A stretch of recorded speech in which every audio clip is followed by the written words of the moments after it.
গরু ছাগল কিনতে যাওয়ার এপিক এক্সপিরিয়েন্স 3.5 বছর পর। একে তো গরুর বাজার ময়লা জায়গা, তারপর আবার বৃষ্টি, আজকে জঘন্য একটা দিন যাবে।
অবস্থা মোটেই ভালো না।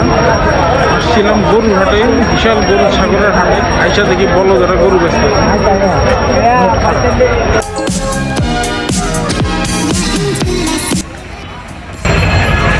আমরা গরু খুঁজতে খুঁজতে টায়ার্ড হয়ে গেছি।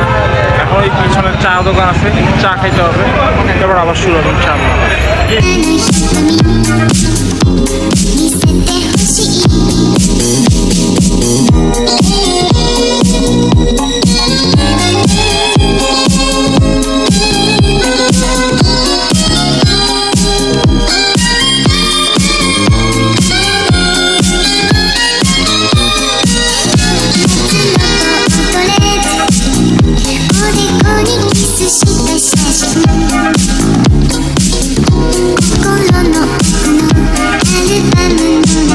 গরু বাজার ওয়ার্ডটা নিয়ে বা বিশাল গরু ছাগলের হাট কথাটা সবসময় আমরা কনফিউজ করে যে কথাটা কী হবে, বিশাল গরু ছাগলের হাট নাকি গরু ছাগলের বিশাল হাট। যাই হোক, ডাজন্ট ম্যাটার। গরু ছাগলের বিশাল হাটে গিয়ে আজকে দেখলাম কি যে কিছু বলদ গরু বেচতেছে, মানে বাছুরের সাইজের গরু, এগুলো তারা 1 লাখ, 1.5 লাখ, 1,30,000, ওরে আল্লাহ কি সমস্ত দাম দিতেছে বলদগুলো। তবে হ্যাঁ, এই বাজারে বেশ নাদুস নুদুস কিছু পোলাপান উঠছিল, গরু উঠছিল। যাই হোক, আলহামদুলিল্লাহ দিন শেষে আমরা ছোট্টাসা নান্নাসা মুন্নাসা কিউটসা নাদুস নুদুস একখান গরু নিয়ে ফিরছি। ভাল লাগছে আলহামদুলিল্লাহ, দামটাও ভালোই ছিল, স্যাটিসফ্যাক্টরি। বহুত দিন পরে এই গু কাদা দেয়া গরুর বাজারে চাইয়া, যদিও খুব একটা আশা করি যে ভালো এক্সপিরিয়েন্স হবে, গরুটা কিনার পর আই এম ফিলিং বেটার আলহামদুলিল্লাহ। যাই হোক, ঈদের সময় চলে আসছে, সবার কাছে অনুরোধ থাকতেছে যাতে পরিবেশের পরিচ্ছন্নতার কথাটা মাথায় রেখে রেসপন্সিবল ওয়েতে কোরবানির পশুর কাটাকাটি এবং সব কিছু করা হয়। কেউ যেন ব্লিচিং পাউডার এবং অন্যান্য জীবাণুনাশক ইউজ করতে না ভুলে যায়।